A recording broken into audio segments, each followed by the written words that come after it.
I've got my recipes, which never come to the store without your recipes because you will always forget something.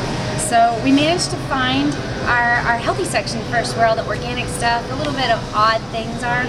And so we've got this whole line of bins here with all sorts of goodies. So I think that's where I'm gonna start. I'm making a dessert. One of them is my pumpkin bars, and it's got walnuts. So I'm gonna get some walnuts real quick.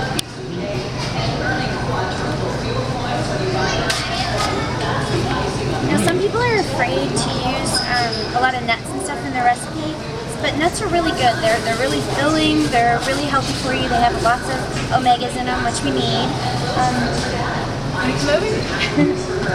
Let's see, we've got raw walnuts. These look like they're actually the same thing. You can actually use walnuts, you can use almonds.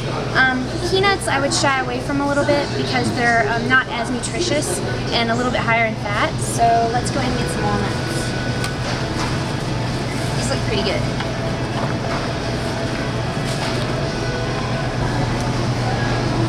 Got a half a pound there. Pretty good. Let's see, now the bins have all sorts of great things for you. One of the things you'll notice is that if you're not familiar with an ingredient, like say succanut or something like that that's a little odd, succanut, by the way, can be a good substitute for like brown sugar. It's a little more granular, so you got to get used to cooking with these things, but that's why these are so great, because you can get just a tiny bit and kind of practice with it, and it doesn't matter, you didn't invest, you know, $8 in some weird thing, but right. They also list nutrition, they list what it all contains. So we've got all these bins down below that have all sorts of different flours, and then you've got, you know, rice, nuts, you do have all these little pre-mixes. Be careful with some of the pre-mixes because they've got dried fruits in them. You always want to go for the fruits that are actually whole fruits and not the dried, because the dried have a lot of sugar. Gotcha. A whole lot more sugar. And they're not as dense, so you're really not getting as full on those sorts of things. And it's very easy to overdo it and eat too much. So, and sugar and fat combo, even when it's a healthy fat, is not always the best combination. That will actually put on some weight. So if you're trying to gain, load up, I guess. Here is a product called Xyla. Ooh, I usually like Ideal, that's another brand. It's a xylitol product. This is a natural sweetener, and on this natural sweetener, pretty much everything is zero, except for we've got some carbs in there. So, and it does have some sugar alcohols in xylitol, but it's a natural. But sometimes sugar alcohols will upset people's stomach. I like to cook with it, but I don't, and bake with it. But I just don't overdo it. So I'm gonna get this and put it in my baggie. Nice. Another sweetener that I like, that I think actually is on another aisle, we'll have to check it out later, is Stevia. Because I know I get a lot of questions about Stevia. And there's different brands. Evidently, one side of the leaf tastes a little bitter, more bitter than the other side of the leaf.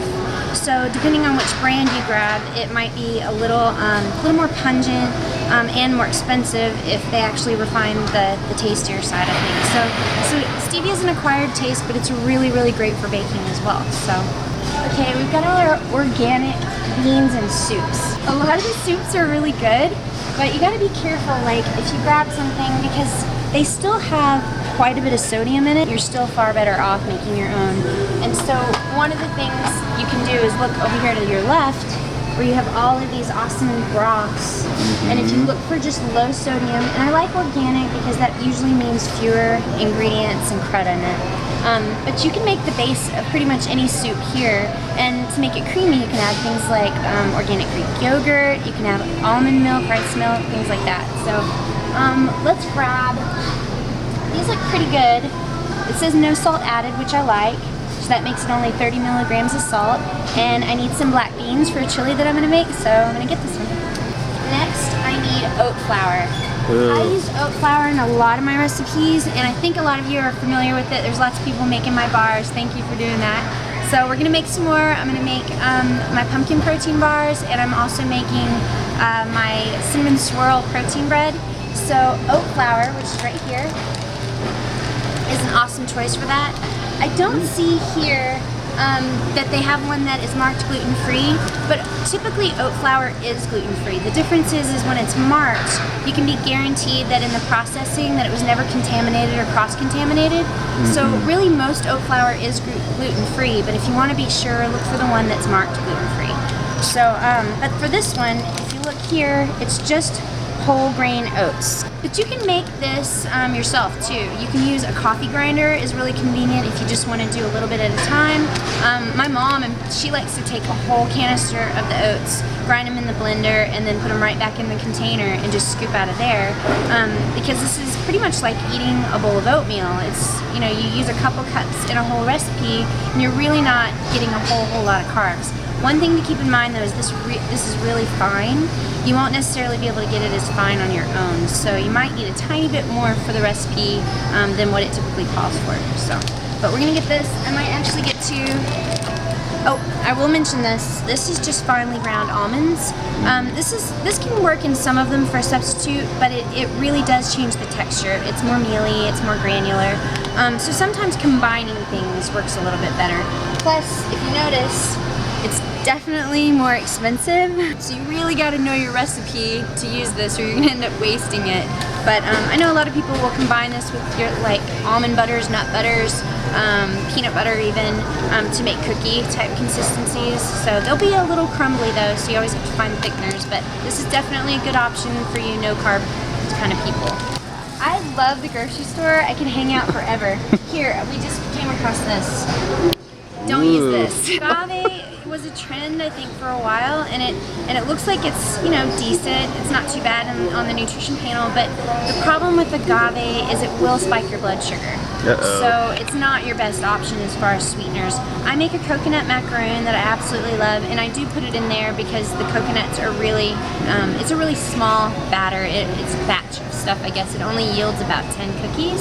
So if I want to be a little naughty, this is still the lesser of evils as far as like real sugar and stuff like that. But just be aware that this one actually will spike your blood sugar. So if I was gonna choose, because this is more watery, I'd probably just go for the real organic honey, which is right next to it. If I were making something that I had to sweeten in that way or make it thicker, definitely the honey is the way I'd go. The problem with some of these cereals is that their sugar content is still a little high.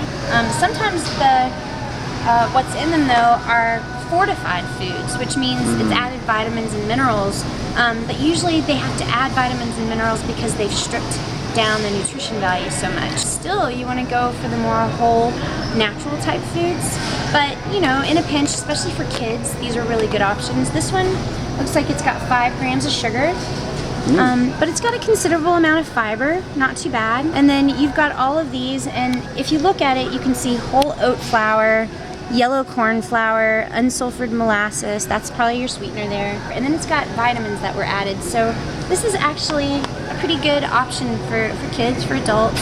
If you're gonna make a trail mix at home, you can use something like this. Add your nuts and maybe coconut flakes, unsweetened coconut, or again, stay away from a lot of the dried fruits. But you can make it sweetened with vanilla, cinnamon, things like that. So anyway, lots of different choices here. Just keep your grams of sugar under 5 and look for as few additives as possible. Let's keep going. Now we've come to all the options of milks. We've got soy milks, we've got rice milk. This one's organic oat milk. I mean, everything's pretty much a milk.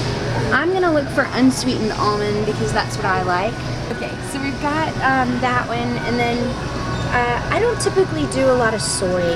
That's a question that I get. Soy is a great alternative for vegans, and soy is definitely really healthy, but as far as a protein go, it's not one of your stronger protein sources. I usually shy away from it. I've had breast cancer before, and I'm not sure. There's always contradictory sort of information on it, whether or not it promotes estrogen. So my doctors actually recommended I stay away, so I did. Instead, I opt for the almond, and even the rice milk type stuff is a little bit better, but you're not getting as much nutrition from the rice milk as you are from almond milk. Actually, let's see, we'll look at the nutrition panel here. It's only 40 calories for a whole cup. And your sugars you're looking at here are 0. Now, if you were to look at actual milk, you're still looking at fewer calories, but your sugars get to like 8 to 12 grams of sugar for a glass of milk. So we don't want that lactose, we don't want that dairy. Dairy, again, can be estrogen promoting. There's lots of hormones and stuff in certain things. You can look for organic, and you can use that potentially, but typically dairy, for some reason, is just something that not very many people digest well. That's why a lot of our whey products and stuff are lactose free. I don't eat this stuff. Instead, I like to make my own chips, organic pita, or Ezekiel makes a lot of really great products. They have a corn tortilla, and so I'll just bake that in the oven and break it up. I think that works better than a lot of this stuff, because even though it's healthier, a lot of it's still highly processed. Lots of great fish options, and actually a fish might be something that we can add to the menu. So I might actually get some tilapia. Let me look over here. I like the frozen fillets because they're usually flash frozen, so they're still really healthy and clean. You've got all sorts of options, but this is a lean white fish, so it's always a good option for dieting. So I'm gonna grab this one. Now we already went past the produce section. I could hang out there all day. There's so many great options. I might need to go back there and get some stuff for our fish. But so far I just got zucchini because we're gonna make a turkey burger using zucchini. I think with our fish, maybe something like asparagus. I know a lot of you guys, when you diet, you opt for sweet potatoes and fish, or lots of greens and fish. So to accommodate you guys, I think maybe we'll swing by at the end and go back over by the produce. Alright, well, I think for my turkey burgers, I'm actually going to change that to a ground chicken burger. You can do turkey or chicken, but it looks like I'm in luck here. They have ground chicken breast. Make sure it's breast because we want the white meat. The dark meat's definitely more fatty. But nutrition-wise, this one looks like 4 ounces, 180 calories, 8 grams of fat, 24 grams of protein. That's still a little bit higher in fat, but it's not saturated. It's got 2.5 grams of saturated. It's not too bad. It's only 70 milligrams of sodium too. So then this one, we've got leaner meats. It's 160 calories, 8 grams of fat again. This one's got 80 milligrams of sodium, so actually higher sodium. And we've got 22 grams of protein. This one was 24 grams of protein. So they're both a 4 ounce portion. So this one says lean. I actually want extra lean. Maybe look, maybe down here. 4 ounces, 120 calories, 1.5 grams of fat, nothing saturated, 65 milligrams of sodium, a little bit less than the chicken, and 28 grams of protein. Isn't that weird how it's higher? But it is. So this one's more natural, less additives. So we're gonna go ahead and get this for our chili. I'm gonna get a couple of them. One of the reasons I like choosing this is it's really not too high in fats, and it's a great source of protein, and it tastes better. That's one of my deals, is it's actually a lot more, it absorbs flavors, the spices, everything. So if you're entertaining especially and you want to cook something really lean, this has minimal fat in it, and it'll taste 10 times better than the turkey tastes. So just for the sake of the recipe, I'll stick with all turkey this time because this is harder to find, although I'm really tempted.